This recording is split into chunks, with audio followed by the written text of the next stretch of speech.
Hey everyone, if you like what you are hearing on RŌL Radio, please hit the rate, like, subscribe, download, or whatever other button there is, and leave us a review wherever you listen. This will help us to continue bringing you the great content and amazing guests you have come to expect. Now, let's get to this week's episode.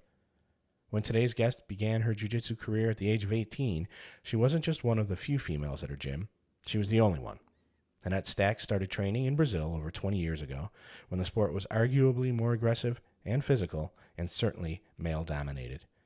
But her dedication and love for the sport quickly won over her male counterparts, and Hannette began to excel. Now one of the most respected and decorated jiu-jitsu competitors, Hannette shares with RŌL Radio her journey, how to grow the female presence in jiu-jitsu, and her dedication to changing lives through the sport. Here is RŌL Radio with multi-time IBJJF and ADCC world champion and co-founder of Brazil 021 School of Jiu Jitsu, Hannette Staack.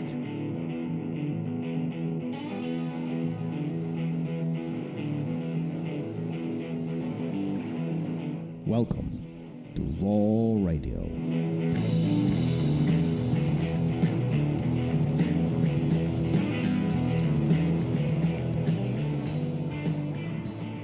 And we are live. Gary, how are you, sir? I am fantastic as always. Before we get to the show today, though, we got a couple things to talk about. First and foremost is the gi giveaway with Fuji Sports. Go to therolradio.com. If you're listening today, you might want to pay special attention. That's all I'm saying at the end of the episode. Therolradio.com. Take the survey. You are automatically entered to win a Fuji gi of your choice, and you will possibly hear your name announced. You will get an email from us, and you have 72 hours to respond. And they have amazing stuff. You know, somebody stopped me this week, and they were like, "What is this whole thing about the free gi?" And I told them what we're trying to do, and the great partnership we have with Fuji. And I was like, "Nah." I was like, "Dude, go and see." And then 10 minutes later, boom. Their name popped up on my phone. Yep. There you go. Perfect. It's true. It's true. Drop your name, drop your email address, and a free Fuji gift might be coming your way. And then let's talk about Nick, because Nick is doing amazing things. And I know Nick is listening to this. Nick is traveling all around the country, and he is doing a documentary on Jujitsu. There's PTSD versus Jujitsu, to be exact. And there is already some bits and pieces of information on his website.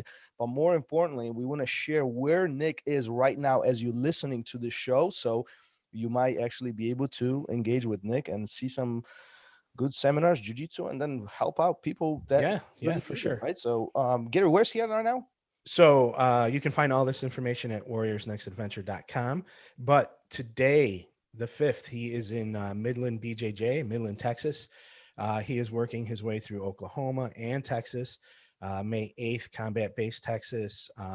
They're doing a fundraiser May 9th, Family Barbecue in Mansfield, Texas. Barbecue. Man, we were not invited. I think you could go if you want. it's a fundraiser at a restaurant. You're Nick, welcome. if you're listening to this, we got to talk. I was not invited to that barbecue. What's going on here? And again, all this can be found at warriorsnextadventure.com. And the documentary that they are filming is PTSD versus Jiu-Jitsu. Check it out. Check it out. The dude is doing awesome things. And all right, let's get to the show. Hannette, welcome to the show. Thank you. Thank you for having me. Yeah. Very good. Better now talking to you guys. So thank you for doing the invitation. We'll see if you feel that way in an hour. Oh my goodness. Things might change. But no, listen, it's great to have you on a show. And so it's so interesting because you're here local Chicago, just like you, just like us. But the interesting thing about you that you travel everywhere all the time. You are on the road, whether seminars or some of the projects that you work on, or even the competitions, right? I mean, that's like your thing, isn't it?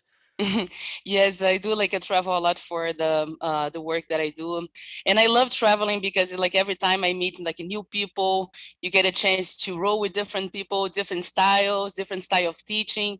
So it's kind of like a plus to what I do. So I'm actually going to Brazil next week for a course. How often do you fly back and forth between Brazil and here? Normally at least once a year to visit my family, but normally twice. Like at this time, I've been in Brazil like from December to January, and then now I'm coming back. It's kind of like going Mother's Day as well, like a Oh, be nice. like a good surprise for my mom. She's not Also, listening to this, so so she and she doesn't doesn't know, huh? understand me. She's not one of Yes. our listeners. She will be No, after. no. She doesn't understand English, but soon she wants to come here, so Well, I that's want to good. bring her here. She doesn't know that you're coming. No, not yet. She Oh, knows well. that I'm coming, but not like on the day. So On what the are you day. gonna do? You're just gonna show up at the house and hi, mom. Yes. Well, that's awesome. Good for you. That's great. I mean, listen, how all this started. Like, I mean, you here in US and you're doing some amazing things with kids, and we're gonna get to that in a moment. But let's kind of bring everybody back to the beginning of your journey. How in the world you started in jujitsu, and like why jujitsu? Why not chess or swimming or I don't know something else? Exactly. So I was always into sports. Pretty much my whole life I did sports. I did swimming, soccer, handball. But once I used to do like a rock climbing, and I had a friend who like, oh, you use like a lot of grips, and jiu-jitsu is all about grips. Like so you're Mhm. going to, you know, have like this part, at least like this part will be very good for you. So I gave a try, and my first class was just like amazing to see. Like I saw like this like a small guy, and he was pretty much like at the time I didn't know. Of course, I didn't know jujitsu, but I saw like this guy kind of like a submitting the other guy, going to the back and taking, the guy's back and like going to the choke, and I was like, wow, man, it's like amazing. Like, it's smaller, much smaller than the other guy, and he can do this. So kind of like it got me inspired to start doing jujitsu, because you can pretty much, if you empowered, because you can pretty much go equal to someone on the same level. Let's say someone who just started jujitsu, and you're kind of like there for a little bit, and you're like, oh man, like I know something. So I did like a first week, and then I was like just in love with the sport. And then kind of like my professor at the time helped me to continue, because at the time was kind of like a situation, the situation where you have to go to college, start like go to like a final work, find a job, especially in Brazil. Because My you mom, were like, you yes, were what, about 18 when you started? 18, 18. yeah, Yeah, 18 so that years old. that explains why some of these life decisions were right at that Exactly. point, right? So, were you thinking of like going, not going, doing? What was going through your mind at that point? I knew I had to, like, just like start doing something, like find a job, just because to help at home was like just my home is like my mom, my three sisters.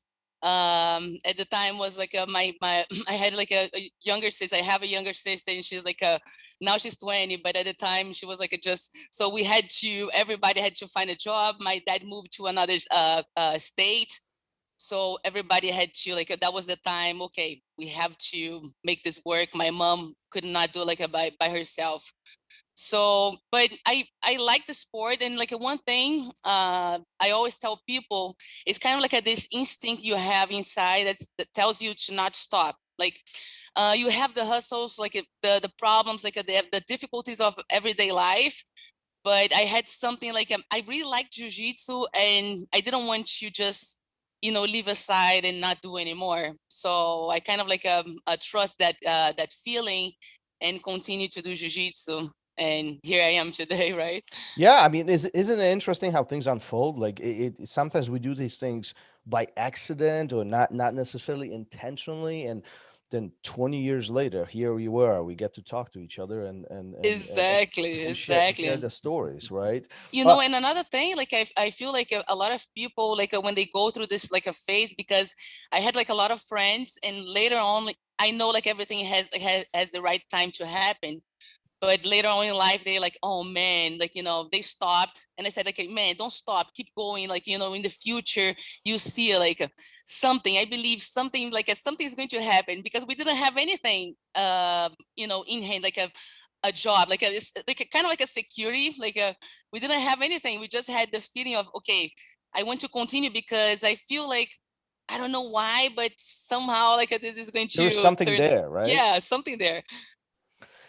So when you started the very first time, let me ask you this, because we talked to several women on the show, and it's always interesting to talk about this, right? I mean, women, jiu-jitsu is a, physical sport, right? Mhm. It is you getting smashed, whether you like it or not, right? And you starting jiu-jitsu at the age of 18.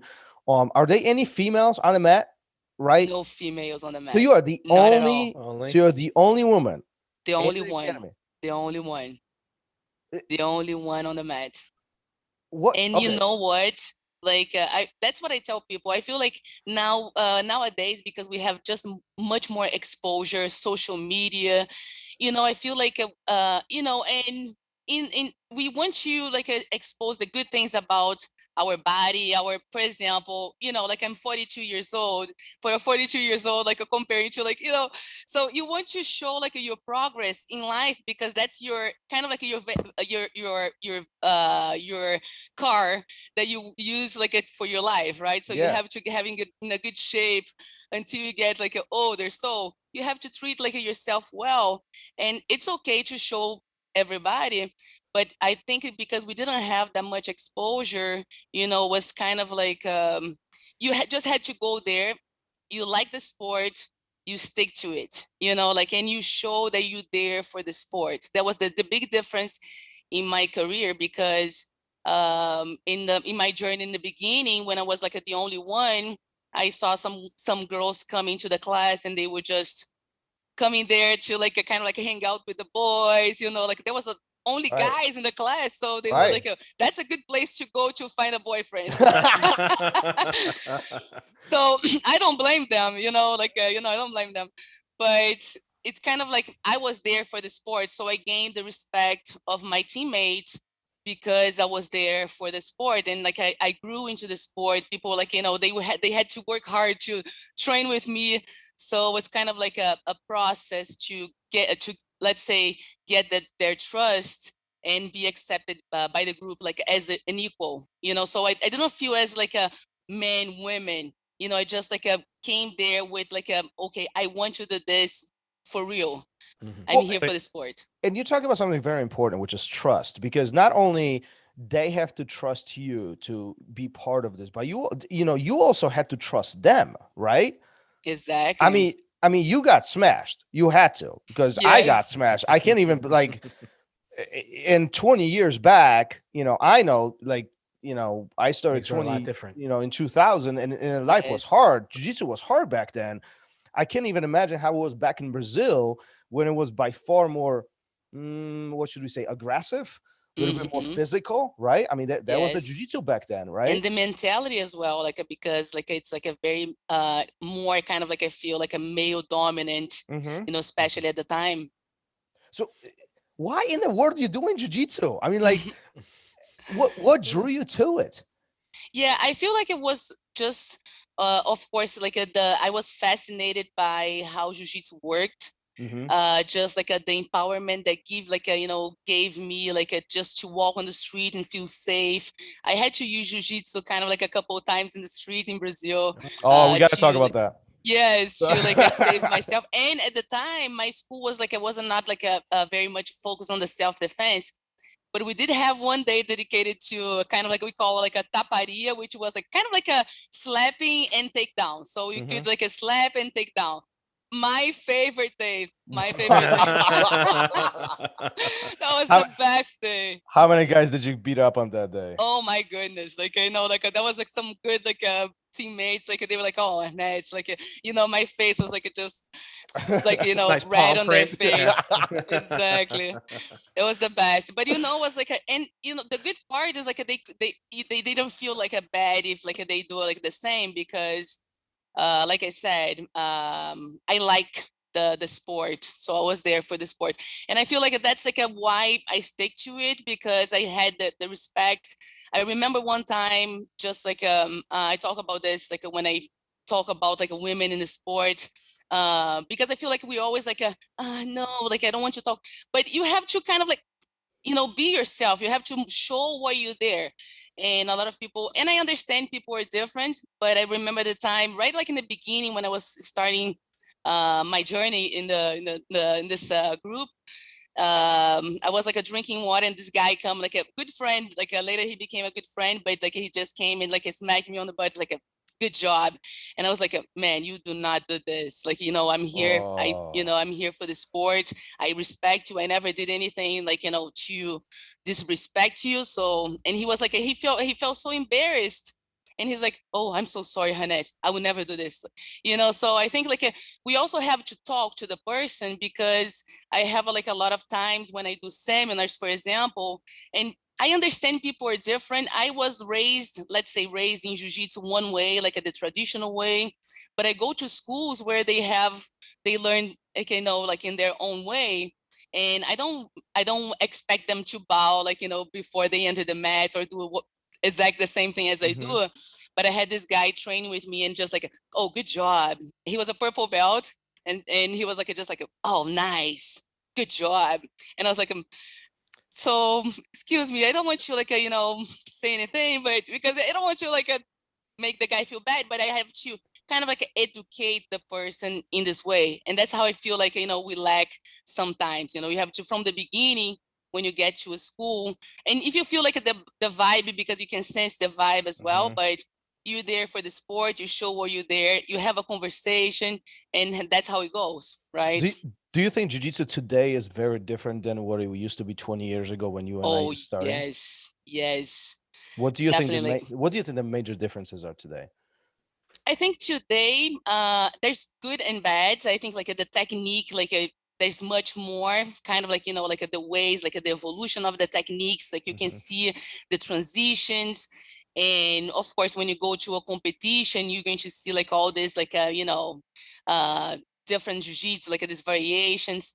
I feel like people just forgot a little bit about like the purpose of the arts, like a self-defense. You there, like it's still like if you're learning a martial arts, I feel like you cannot just leave aside this very important aspect of jiu-jitsu, which is like the self-defense part.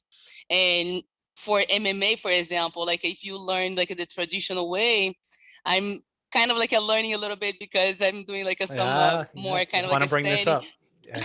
Yes, and I feel like, jiu-jitsu, the way I learned jiu-jitsu helped me a lot for, everything in life, kind of. Another thing I feel like today people were just because of the social media, they want the result too fast, because on social media you can just show like the good things, but people, there's no like a magic formula, people, so they want the before the work.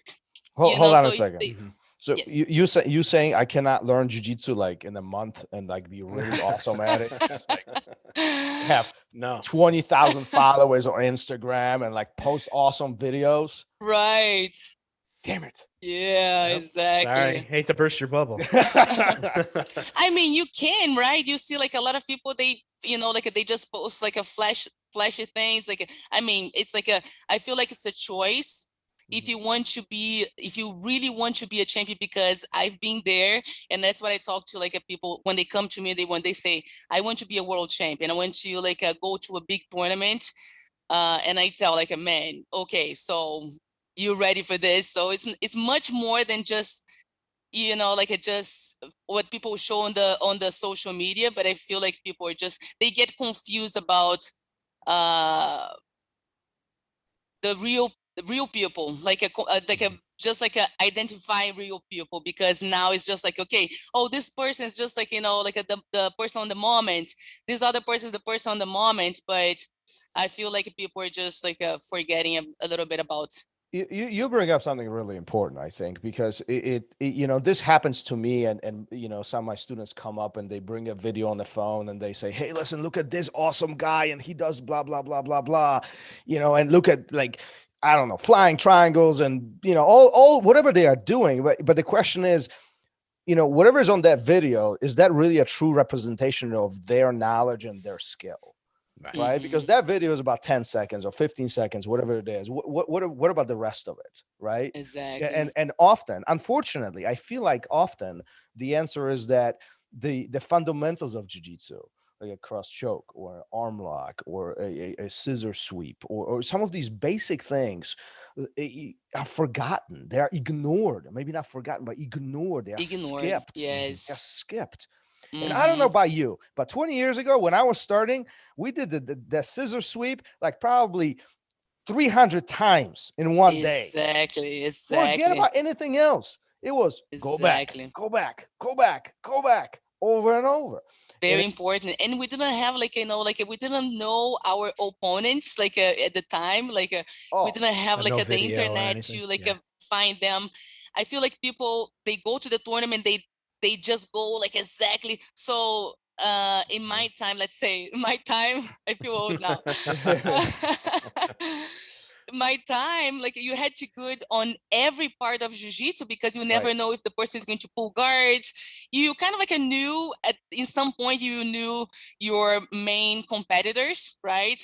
But you had to pretty much be good at takedowns, be good at passing, at least like I have some solid position on each part of jiu-jitsu. Escaping from the mount, you go to like just go to the let's say UFC. You see a lot of people, they don't know how to escape from the mount. Yeah. Pretty much like if you know like a basic jiu-jitsu, look, right? You just go like defend, Yeah. tuck your elbows, defend your Yeah. head. So this is part of jiu-jitsu too. Yeah. No, and these are all super important points. And I feel like I agree with you in the sense that the jiu-jitsu has evolved so much in the last 20 years that there's a lot of good in it, right? I mean, Yes. we have access to this information, endless amount of information, Yes. and like just like this, but at the same time, I think we are victims in a way of this growth where we forget about some of these very, very basic things and very fundamental things, I should say, that jiu-jitsu brings. And I don't know. Do you think jiu-jitsu is easier today or was way back 20 years ago? What do you I think? feel like there's like, if you let's say if you go to a competition, maybe like you have more ways to kind of like trap the person and stall. That's like that's one of the biggest things you see in the competition. Like the lapel, like they use the lapel 50-50 in lapel. Yeah. I was like, asking my student here, okay, so put me in the 50-50 with the lapel. You can't escape.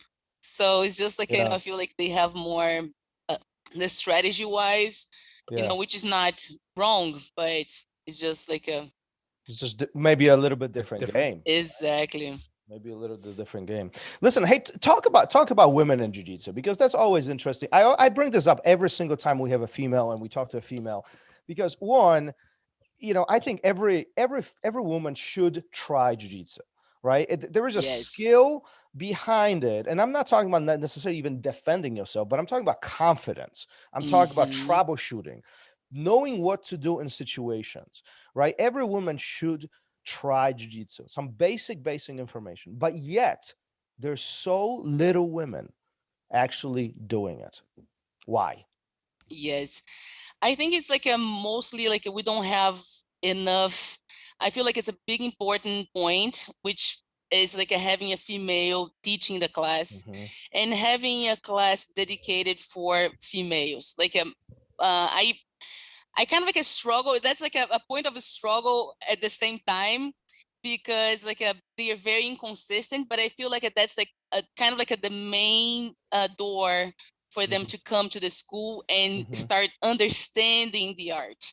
Because before they come to the school, they might look at the UFC and the guys are like, oh, this is a black belt in jiu-jitsu. And she's like, oh man, this is jiu-jitsu. I don't know. I don't want to do this.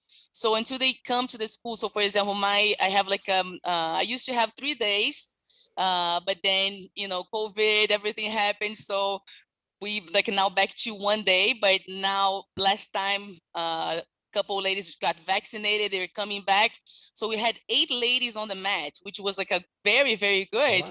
But it's kind of like a very inconsistent. But I feel like it's like their main door. So they will understand a little bit about Jiu-Jitsu, and then they will feel more comfortable to come to the other classes. I had this conversation with a good friend, like she also like be in the podcast with you guys, Emily, Oh because yeah. she's we she's love kind of Emily. like against to have like a, like a female dedicated class. But that's like I feel like I have a student, for example, she just had like a big breakdown with like her boyfriend, and that's how she found Jiu-Jitsu. And she actually came to the school because we had a women-only class. Mm-hmm. So I feel like we don't have enough of this. And a lot of women, they don't want to do like until they understand, they kind of like feel more comfortable. Mm-hmm. I feel like they feel they are not capable of doing Jiu-Jitsu because of just like looking, oh, this is so intense, I don't know if I can do this. Yeah. So if you just get to the self-defense, kind of like getting them into Jiu-Jitsu, like slowly getting them into Jiu-Jitsu, I feel like they are more kind of like to stick to it. Oh, I see, like, oh, I can do this. Because if you introduce Jiu-Jitsu as like a self-defense first, they will understand, they will feel safe and comfortable to moving out. Okay, now I feel a little more comfortable to move to the next level. Maybe I will like try to come to the group classes, right? Like to the other like group classes, mixed classes. It's all about building confidence, right? And once they're in the room with you or whoever's teaching, that confidence level gets bigger and bigger and bigger and bigger, and then the next thing you know, they are in that group class. Exactly. So keep it up. Do you think it's important for women to train with men, or should these women only classes be a primary, a vehicle, primary way how women train? I'm just curious what your thoughts are on that. I feel like it's very important for women to train. And I had this conversation in Brazil with like a group of like a white belt ladies, because I said it's very easy for us to, like, when you have a women's class, you just feel comfortable. Oh, I just want to come to the women's class. Okay, if you have, and this is, we talk like let's say individually, like each one. If you had like a past with like some kind of like abuse, then like of course we understand that's a different situation. But if you just want to, if you want to start Jiu-Jitsu, you want to compete, or you want to just like do Jiu-Jitsu for not even for the competition, but just like for the sport, to go to the classes, I tell like you have to lose the fear, because Jiu-Jitsu is all about this. Yeah. It's about a smaller person, surviving. And I said, like, you can that's the time for you to test your skills. Yeah. With someone that's say same level, or like maybe like a white belt guy. If you look at white belt guy, same size, because like you have the technique, you have to trust your technique. That's how I grew, right? Well, but also, how are you going to learn to defend yourself in these situations when you don't put yourself in these situations, right? Very true. If you're always comfortable, if you're always doing everything with your friends, and something, God forbid, would happen, are you going to react the same way as you would react with your friends? Right? Exactly. That's the $1 million question, right? So what do they say about Jiu-Jitsu? Being comfortable in uncomfortable positions, right? Exactly. Right? So we got to, in some sense, like, I always encourage women to give it a shot. But here's this is where I'm leading this, because not every academy has a female instructor. Matter of fact, I think there's very few, and you are the lucky one who is leading that effort, at your academy, but let's be honest, there's not many female black belts. Exactly. Do you think if there is a group of women, the white belt and the white and blue belts, let's say, maybe purple belts, right? But they are lower level. Do you think these women can bring a benefit to each other by having this group of women that they train together without a black belt? Sure. For sure.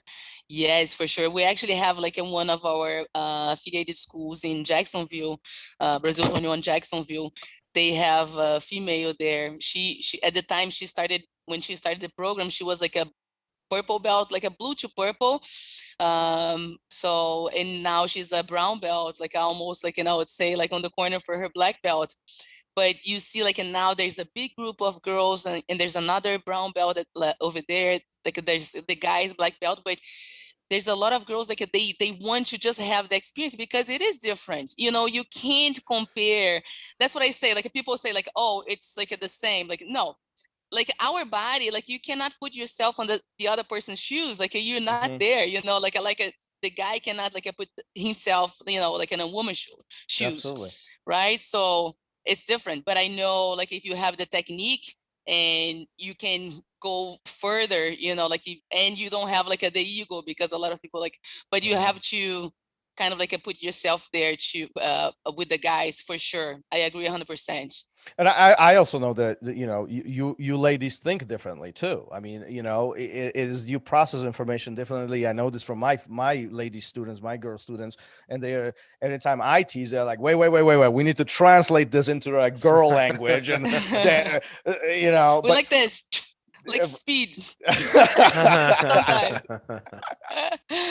I tease like the guys like a man. So easy to like to, because we multitask. Like that's like our nature, right? We Yeah. multitask. So Yeah. I'm like boop boop boop. So multiple things at the same time.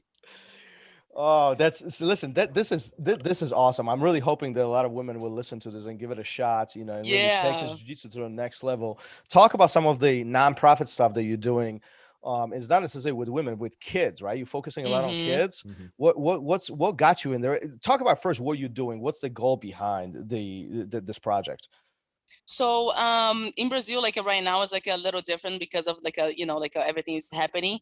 But the idea started because when me and my professor, like you know, he was the main professor there, Andrea. So he had like a lot of students. They live like in a favela in Rio, and they were kind of like just talking about like oh man, would people really benefit if we had something like this here, especially the kids, because you know, like they just hang out. Like sometimes they spend like hours just hanging out, and there's nothing to do. So like they could use like you know, some hours like doing jiu-jitsu.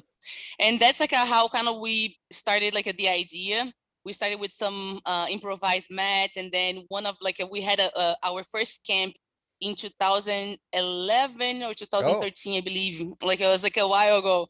Our first camp in Brazil. So we brought some students from here, from Chicago, from Houston, from other Jacksonville to Brazil, and was awesome because like they some of the students, they saw how the students train here.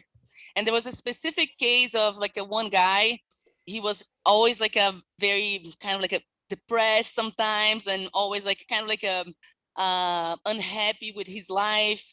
And when he had the opportunity to see like the people training there with those mats, like it was like you know, like the old mats, like the tatamis, like for judo, like with the rice, like rice, man, like those are hard. So they had some of those. They had some mattress, some piece of like the puzzle mats, like from like the kindergarten.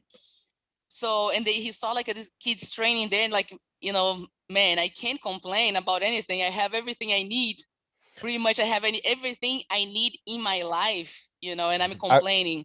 I'm gonna pause you here for a second, okay? Because all my students who are listening to this, I want for all of them to rewind to the beginning of this mat conversation and then stop complaining. Stop complaining. You know, you haven't had the opportunity to be in my academy, but we have raised floors. You know, they're very nice and cushioned. You know, and then like for judo and you know, for throws, we have crush pads and all the other things, and they're still complaining. And I always say, like, you guys don't get it. They have no idea. No, I remember rolling almost on the concrete, like carpet. We had carpet and it was good. Like, you guys are spoiled, all of you guys. Exactly. We have like also like another place that we kind of like it's like we have some people that we take. Actually, one of the kids from there, he's like here with us now. Vini, he's a brown belt now, but he came from this like a project. We help him out like in the tournaments. It's kind of like, you know, helping the way we can. He didn't pay for tuition. He always trained for free, and now he's here with us. You know, like so it's like a kind of like amazing how things work. But I remember one time when we just like we were starting the project there, and the mats, like we had like just like a outside, and was like I believe it was like almost 100 degrees that day, like and humid. Like we on the with the geese, and everybody's like rolling on that mat. Like everybody was like, oh man. So it was rough. People have no idea, man. But I bet they love it. But I bet they love it, right? They love it. They love it. So it kind of like after this, like this camp, like this guy's life changed completely. So he was one of the people that helped us to buy new mats. So we put new mats on the project.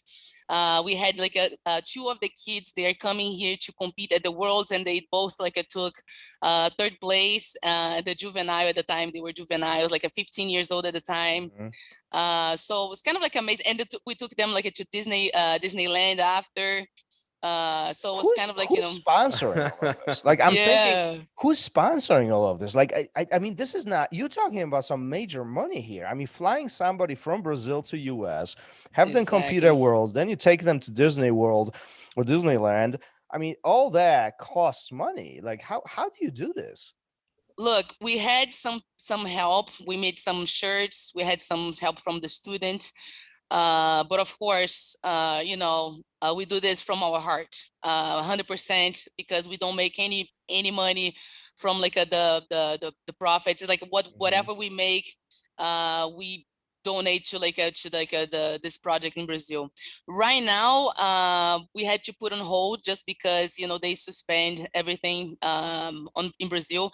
Like this specific one, but we do have like a lot of the kids that we still help, you know, bringing gifts, like paying for their tuition for the tournaments. Right now, like that's the way we can help. But the idea is like once we're everything's more settled down, we can come back with you know, kind of like organizing a little better the way we can providing, for example, English courses. That's something they would like really benefit from. So just like, you know, something to start and continue to do. Like in Brazil is a little hard. Like sometimes you get like this sponsorships from the government, but then once the government change, they will kind of like you know, change everything. But that's why we've been doing pretty much on our own, you know, like putting like from our own pocket. So that's why, like, and that's another reason why sometimes we want to help so much, but you're like, okay, I have to help myself first. You know, like it's sometimes you have to like but we help like in any way we can, and we always like have like people supporting from the school as well.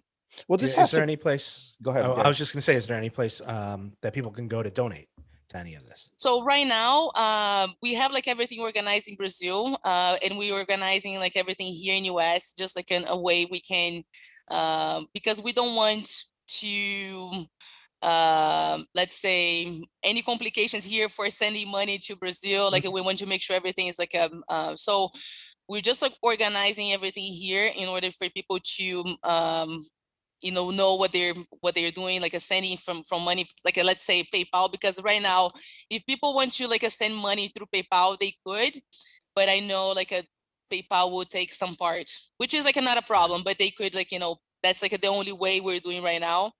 And but in the future we will have like just like a better way on the website, just like to have people donating.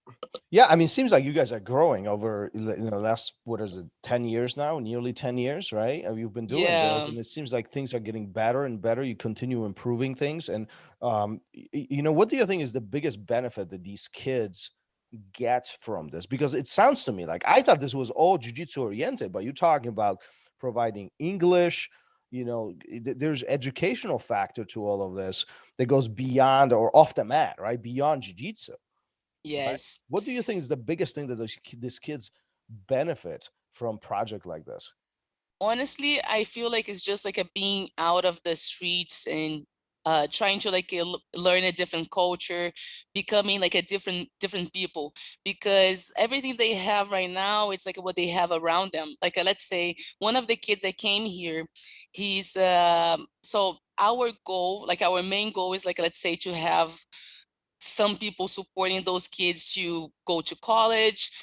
This kid in specific who came here to compete, his mom is like a, you know, she's like a with him, so he's kind of like a lucky to have like his mom like there, and he's a good kid as well, but he's like now studying to become an engineer. But because he's the only kid, so he has to work, so it's kind of like, you know, it's a struggle. So our main idea, let's say, and right now we cannot do this by ourselves, because then we will be like pretty much, investing our only like our time, and we don't have right now because with all the situation. But to have someone who could like help, for example, those kids, they want to be someone in life. They are very good in jiu-jitsu, but they also like have a good opportunity to be, just like to have a different life.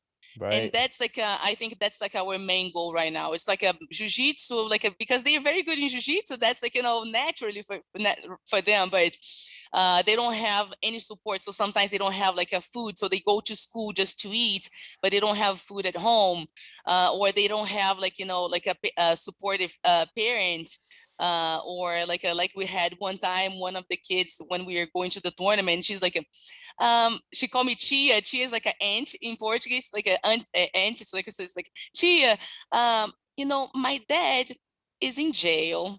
And I was like, oh my God. So like she's like, like a little kid, like just like hey Tia, like my dad is in jail. So, just like giving them good examples. So for example, a woman, like I would say like a Black person, like kind of like in the middle, but like up there, but like from northeast of Brazil, which is like in Brazil there's a lot of let's say discrimination sometimes with like being from northeast of Brazil. But I was able to have a different life because I believed in my dream. And that's like our main message to these kids, like they can, if they believe, and they will have the support, from us, if they want to go that route. Put it in. So do you think that all of this is sourcing from the fact that, you really believed in your dream, and not only that, but you actually succeeded and you became really successful in jiu-jitsu, plus you had the opportunity to come to the United States and create a beautiful life for yourself. And now, is this a way of you giving back to the community? Yeah, I feel like it's giving back, but I feel like that's like the mission of everybody who works like teaching someone, and you guys might identify with this too. Like, yeah, right. It's like they come to you sometimes like with, their lives, like even here in US, like for different reasons, like because people struggle in life for different reasons. And I feel like Jiu-Jitsu give us like this kind of like like let's say serenity, like you're more calm and stuff, like because you go to ups and downs in Jiu-Jitsu, people are choking, and then you have to escape. You're like, man, I'm dying here, right? You have to that's Gary every day. Yeah, that is me every day. But I don't remember who said this to us, but they were like, if somebody's trying to choke me here, when I go home, everything else is gravy. I can get through whatever else is going on, because somebody just tried to choke me out, an hour ago. So. Exactly. So we have like this kind of like a resilience. So I feel like our mission is always also to pass on, because a lot of like when they come to me, for example, a lot of women, they're like, oh, I don't think I can do this. I have a 73. She's like will be 74, 73, or maybe like I should just turn 74 actually. So 73 years old student, she's a purple belt now. She's been trained with me for 10 years, mostly self-defense. When she came to me, she's like, hold on, let me tell you this. I broke my back, I broke my wrist, I broke this. And I was like, oh man, I don't know what to do with this lady. I hope and then I was like, okay. So then we started somehow, and then it just did what she could do, and respecting her limitation, but just for her to feel empowered. And she's like, oh my God, I didn't know my body could do this. I wish I could discover this earlier in my life.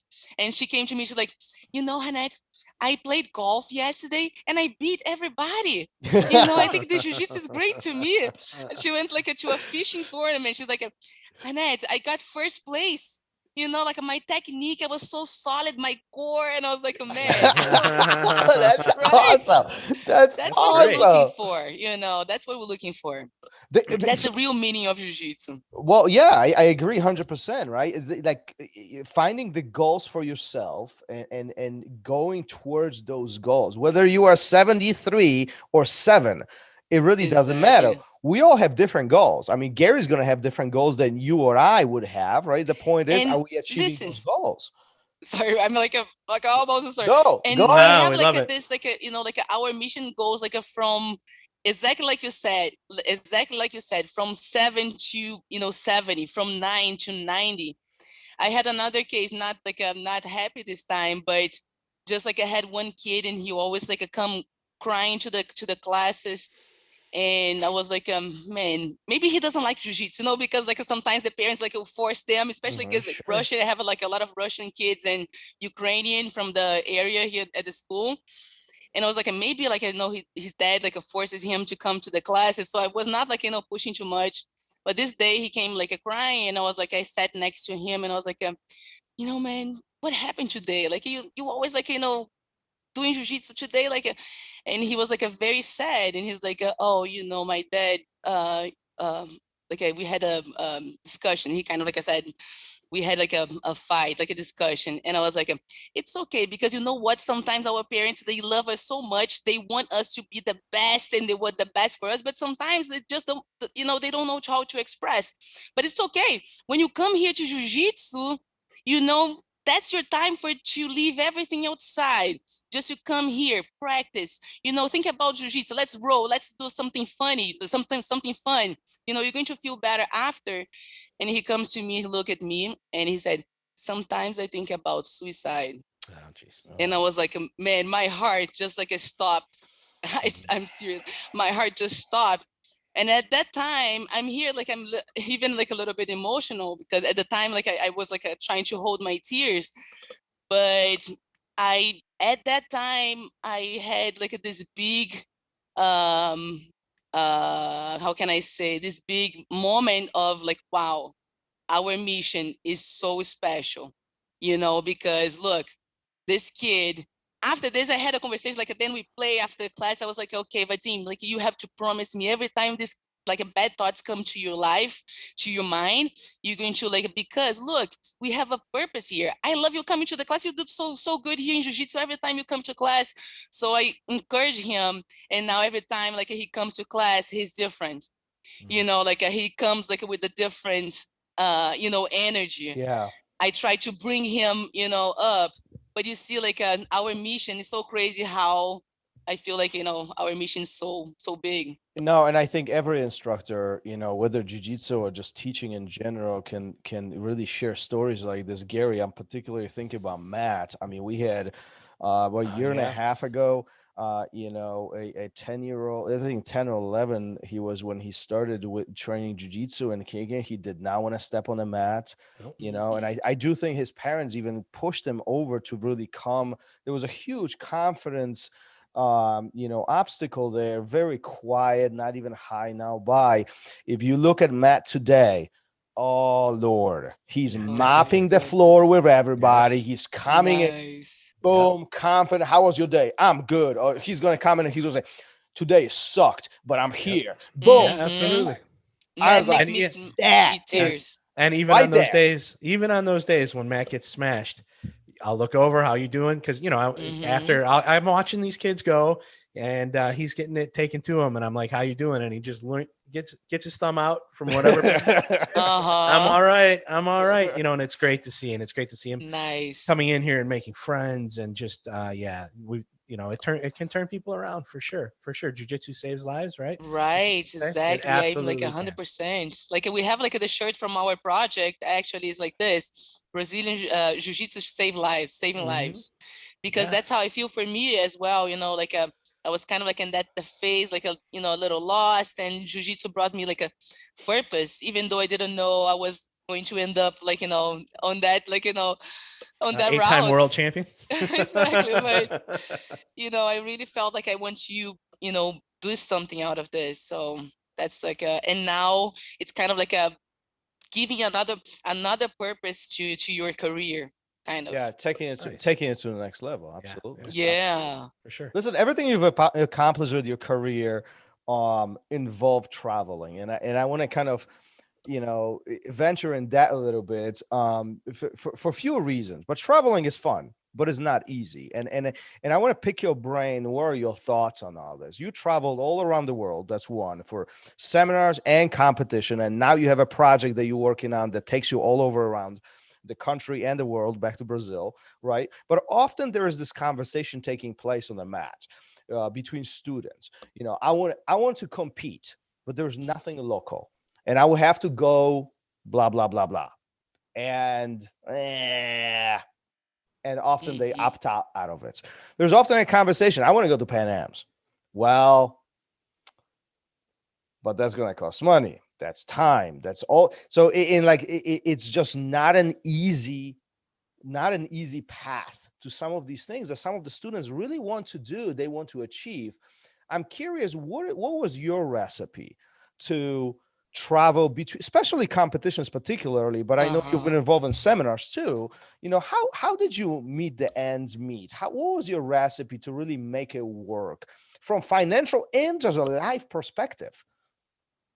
So I feel like I actually have like a good experience, like, because I was like recently traveling to compete 2 times, and I didn't have the results I wanted. And I feel like one of the reasons why is because I didn't have enough time in between, like, you know, like the flight until my match. If I had maybe like a one more day at the place, I would feel like I'm more comfortable. Like, you know, like when you fly and you have to compete right away, that's like my experience on those like tournaments. Because like in my other tournaments, like normally the big tournaments, I get there, let's say if it's like a local here in US, from here to Chicago to California, which is like a 4 hour and a half flight, I would get there 3 to 4 days before my match. So then I'm kind of like acclimated, you know, like I pretty much like I feel like, okay, I have like my routine. So I'm hydrated. Nothing is like, you know, I can kind of like feel like a little better for the match. But if I have to travel, these times I had to travel and I got there, I felt like, you know, I didn't hydrate enough. I was like a feeling like my arms were just like so, and part of this, I'm sure, because when you want to go to a tournament, you want to have like 100% performance. You cannot play with anything. Right. You know, like you talk with like a high performance athletes, maybe like a basketball is a little different because you have the team, you know, they will get there a little bit before, but they will have some practice, you know, they have like their routine when they get to a place, and they're more used to it, and they have like the whole team traveling with them together. Sometimes these people, they don't have, right, and they will get there, they will just like, you know, stay on their hotel and go straight to the competition. So I would say it's a little, I would say like you add stress to the, you know, to the athlete versus like you have like a local competition, or versus getting there a little bit before. Putting like, for example, the ADCC 2009 was in Barcelona. I remember I got there, I think it was like 5 days before, a week before, something like this. I had like a good amount. I remember like, you know, on the days before I was walking on the city like so much, and I was like, oh man, I'm glad we got here before, because then I have like, you know, at least 2 days to rest my legs, because I was dead. I walked the whole city, like, you know, just touristing, like, oh man, this is beautiful city, like Barcelona. Oh my God. Yeah. And No, yeah, but you know, I had some time in between to get there, and then I rested. Okay, for the match, I was completely like rested. So, and I had like, you know, the result I expected. So, would you recommend competing local then for the students, or do you think these big international competitions like Pan Am's, Worlds, you know, Worlds Masters, or whatever the case might be, are more important? I would say like a both, you know, like if you have, because like here, for example, in Chicago, it's very hard to have like a local tournament.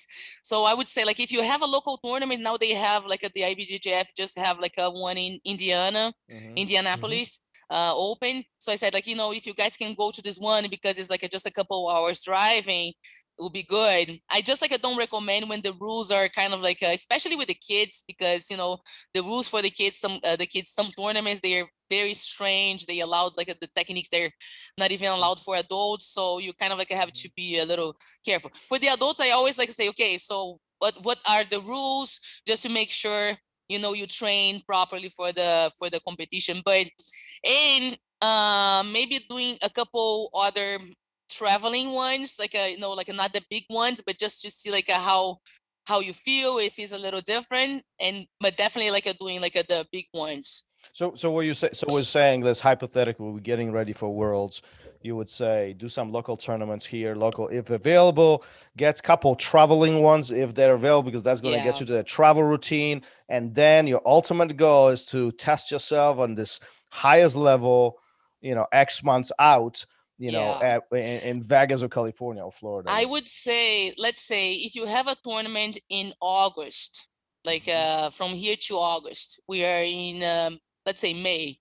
So I would say 2 or 3 tournaments before going to if you go in the Master Worlds, right? So I would say 2-3 tournaments, just for you to kind of you don't have like that adrenaline for the first one. Maybe if you have the opportunity, because some people, they don't even have like this opportunity to travel that much, right? So would you not do it, or would you do it the big one as the first one? I would do it the big one as the first one, but just if you like a kind of like if you that's your only opportunity. Yes, and maybe if you like a kind of like you know what, I'm just going to test myself. For me personally, like I put a lot of pressure on myself. I can't, for me to go to a tournament, I have to be like 100%. Like if I have something, like I'll be like, oh man, it will change a little bit, but I will put like a lot of pressure. So the person has to, like, my student here, like, you want to compete, like, have to be here in the school at least three times a week is like at the minimum. Are you guys hearing this? I'm talking to you. I feel like you're talking directly to me. Hey, listen, do you think Jiu-Jitsu, or like competition Jiu-Jitsu, is more of a mental or technical game? Mental is like I would say 60% or 70%, because I like talking for myself, like I even talk to my personal trainer, and that's like one of like the things I'm going to do in Brazil. I have I'm going to talk to psychologist, sports psychologist, just to kind of have a conversation, because I'm the type of person that I put a lot of pressure on myself. Like I want to perform. So, and I feel like, for example, I'm talking by my own experience, my last 2 tournaments, I felt like very ready.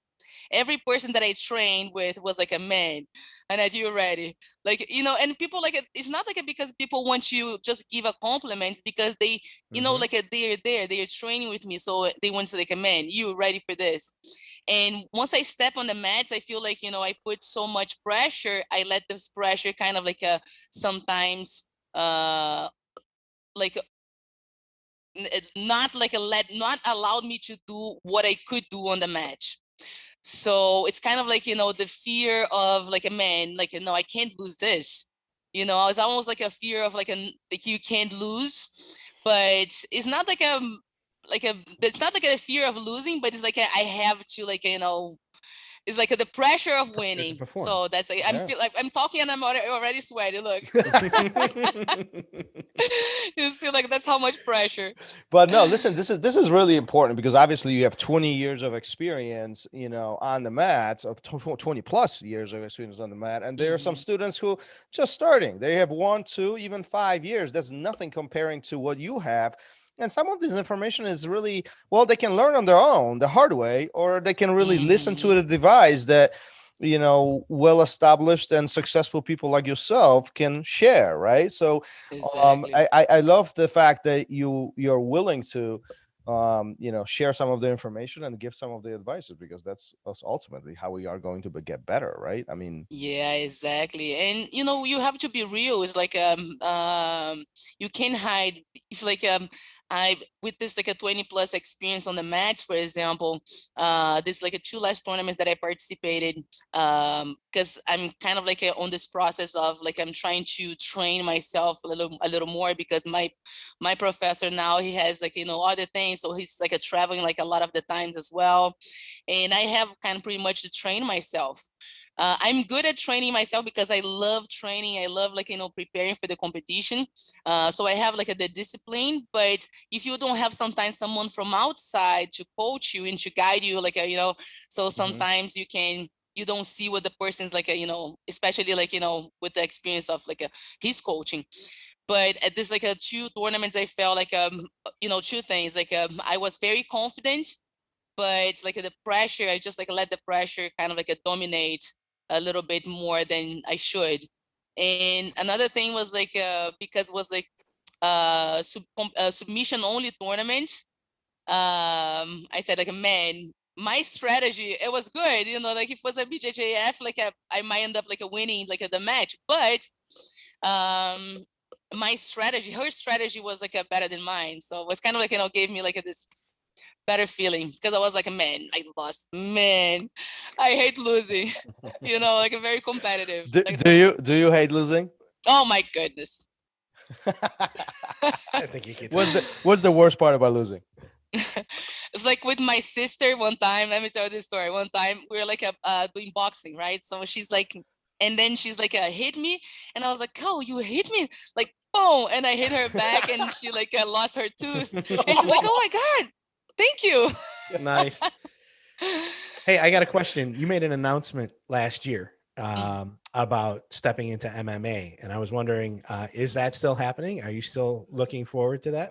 Yeah, I'm actually like I'm doing some training, so like being realistic, of course, like I don't expect to be like in a career of like 10 years of MMA, but I feel like in a good phase of my life, in a good shape.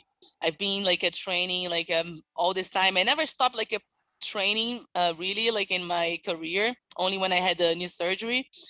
But I'm always active in Jiu-Jitsu, and I said like I like the challenge of competing, but I wanted to do something different, maybe like applying Jiu-Jitsu. And when I went to Brazil this last time, I had the opportunity to talk to one of like he's like one of the main trainers in Brazil for the MMA, for José Aldo, and a lot of the trainers in Brazil, like the Depe Pederneiras, his name.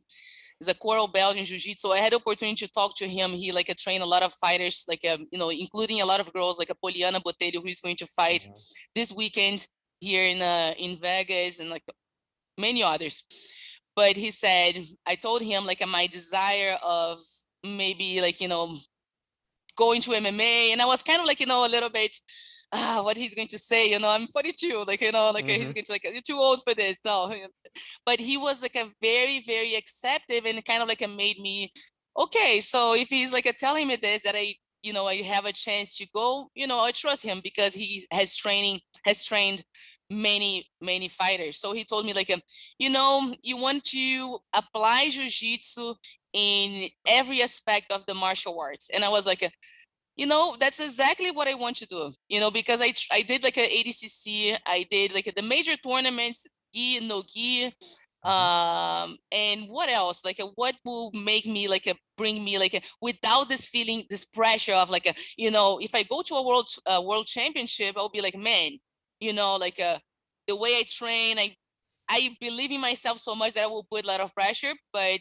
I feel like with MMA will be kind of like a good challenge, and just like I can close this cycle of applying Jiu-Jitsu in every aspect of martial art, and we'll see how it go from there. Do one match, see how it goes from there. So I'm gonna put you on a spot. So when are we going to see you on the cage? Ooh, I don't know, but like I hope like sooner than later. I'm already like, I'm going to Brazil, and also like this will be a part of my training there too. So I'm really like putting the first steps before I can get something announced. That's awesome. Well, we can't wait. We can't wait to hear the big news. Oh listen, Hannette, before we finish the show, we have a little surprise for you. So we didn't tell you this. We have 5 questions for you. Oh my goodness. Gary's going to ask you the questions. Some of them are silly, some of them are serious, but try to answer the first thing that comes to your mind. First thing that kind of, and it generates good end of to the show, good conversation, and sometimes generates good stories. So let's see, where this is going to go. Yeah, and there's no pressure here. These are mostly fun. What was it like the first time you stepped on the mat? Scary. and fun. Scary and fun. Scary. Why?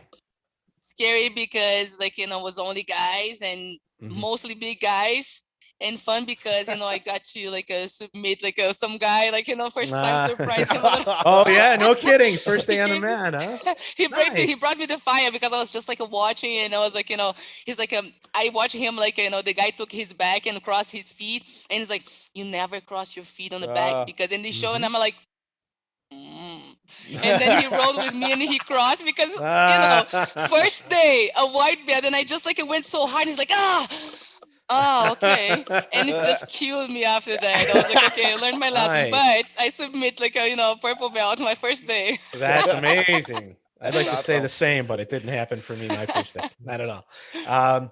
What has been your most rewarding achievement? I think ADCC 2007, because I could show not only to, let's say, outside of my country, that where people knew me a little more in Jiu-Jitsu, coming here and finishing my match with the flying umber was like a pretty much kind of like a standout of my career. Yeah, it exposed you to the world. Yeah, it's a big plus in my career for sure. Wonderful. Have you ever wanted to quit? Quit? No, but I had like a very like a down moment where it was like I thought it was like a kind of like a done, and just like, you know, maybe like this will help other people too. Was kind of like the phase where in my relationship was like a little bad, so it was everything happened at the same time. I torn my ACL in 2005, and for 10 years I just competed, you know, like, and without the ACL. In 2015, end of 2015, I was like just showing a technique, and my meniscus got like, you know, like a trapped. So I was like a kind of like I had like my knee got stuck. So, and then I got pregnant, and it was everything at the same time. I couldn't have the surgery right away. I had a miscarriage, and then I was able to do the surgery. So it was kind of like at that phase, you know, like everything happened, you know, on that at that time. And a lot of people, they would say like, oh, you know, I'm sorry, but it was like such a growth time, because that was the time I felt like, you know, okay, competition was like my main purpose in Jiu-Jitsu, and I could not compete. I could not do Jiu-Jitsu. I could not perform. I saw my students like a training, and I wanted to train hard, but I couldn't.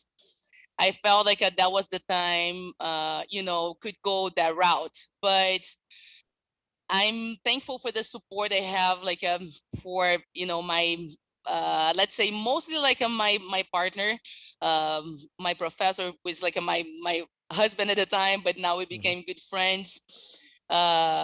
We had like I had a lot of support from him, and I was able to kind of like come back and overcome this struggle. And but I never thought about giving up. It was just like the feeling of I think like a lot of people go through this, is like you have no purpose. What are you going to do?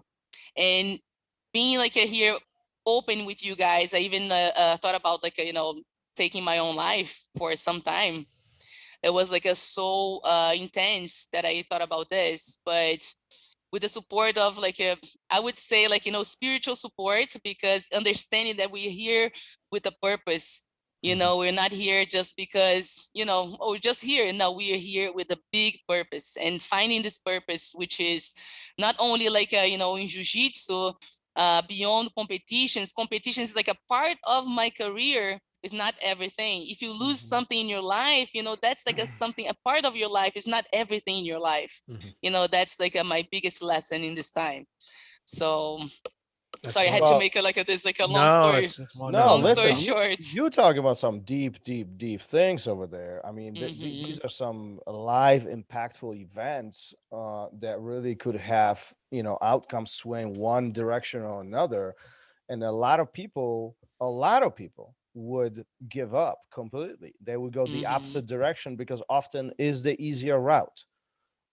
You know, however, you know, with the supports that you had, and I'm wondering what was going through your mind. Like, what was the pivot point where you said, like, you know, I'm not going to go that dark route. I'm actually going to continue fighting, because that's what it appears to be. You continue going day by day. What was going through your mind? Like, what pushed you over to to go and continue doing this?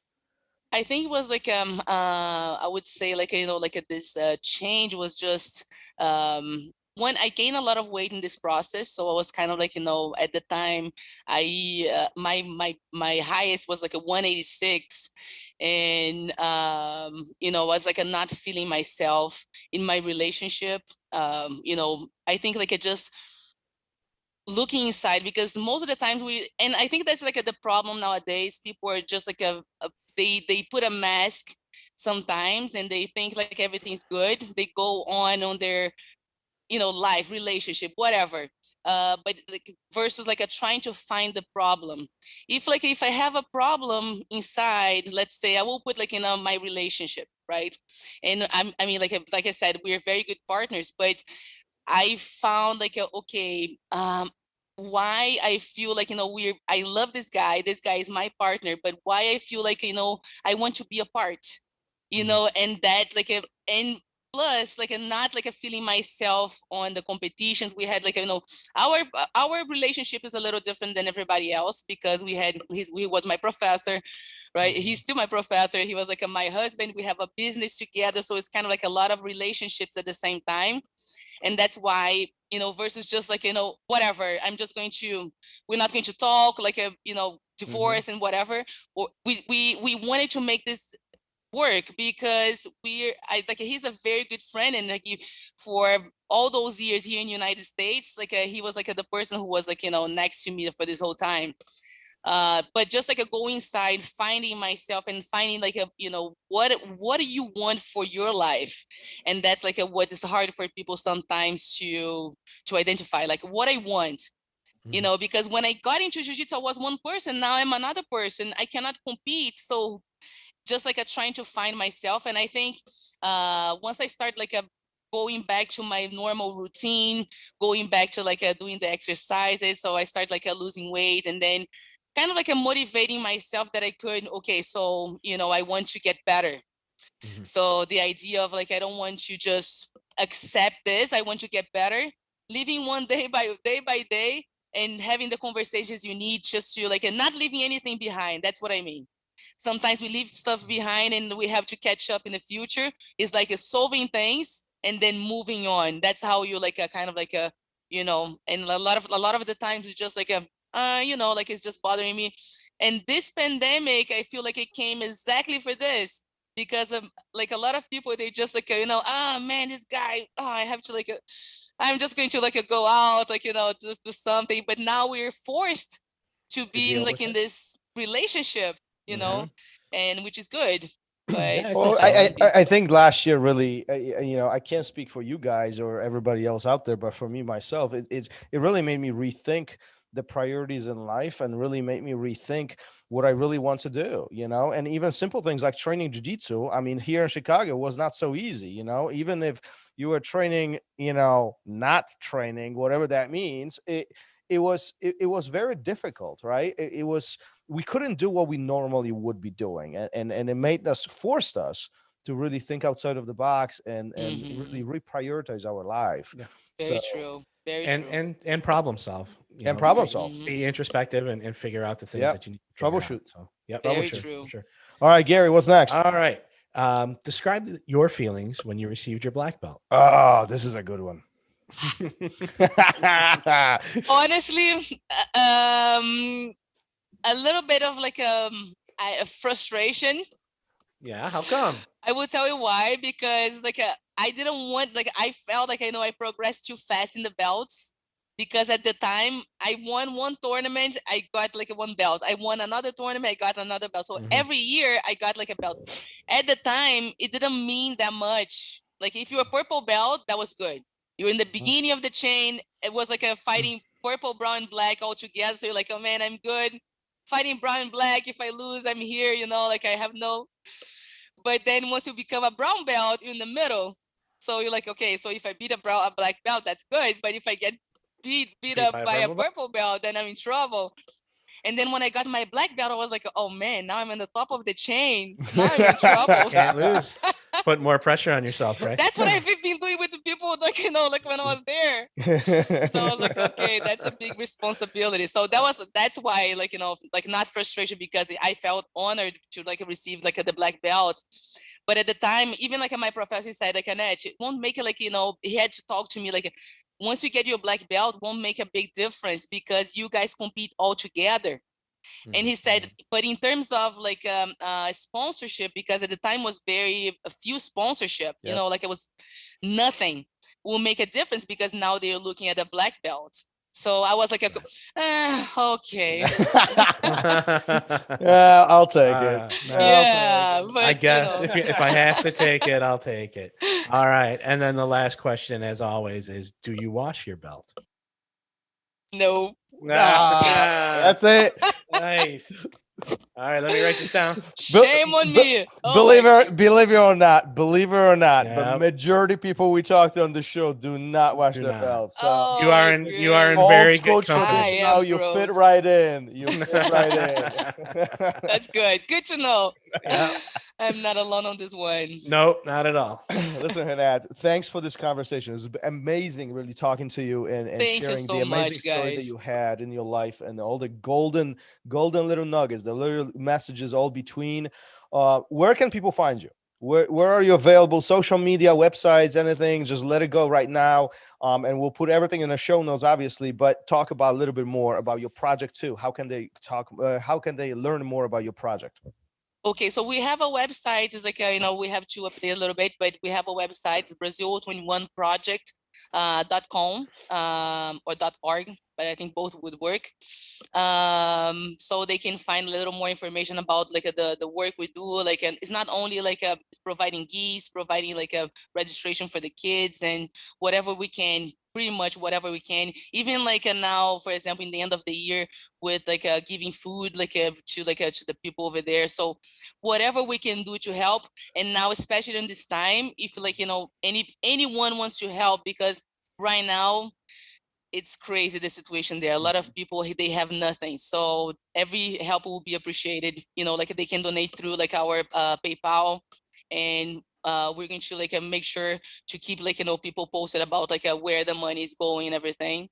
I have like I kind of like I got hacked on my social media, which was like I was so mad, but I I'm building my new one, so it would be good to like if people can follow me on Instagram. Hannette Staack, my first name, my last name, double N, double T, and double A on the stack. So I'm like a triple the double, triple double. Bookkeeper, right? Bookkeeper is another one. Yeah. And Facebook is the same. I kind of like I don't use like a Facebook that much, but people like I'm still there. And I'm here in Chicago, guys, if you guys are visiting. So whenever you guys are in Chicago, I'm here close to the West Town. We have a school and one in Arlington Heights, suburb here. And I'm teaching pretty much like in the evening here in Chicago. I love the city, and if you guys are visiting, come on the summertime. Don't come in the winter. It is. Right? Nobody likes winter in Chicago. Oh, my goodness. Oh, it's terrible.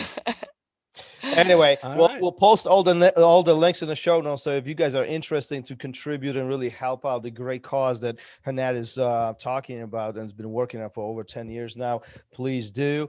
And then Hannette, thank you for being here once again. Thank you so much, guys. It was a pleasure. I love it. Thanks so much. Thank you. Take care. Hey, real quick. Like I said at the beginning of the episode, number 4 in the Fuji giveaway is happening right now. So what you need to do is 72 hours after you get an email from me, you need to respond, and we will send all your information off to Fuji, and you will get the free gi of your choice. So I hope you're paying attention.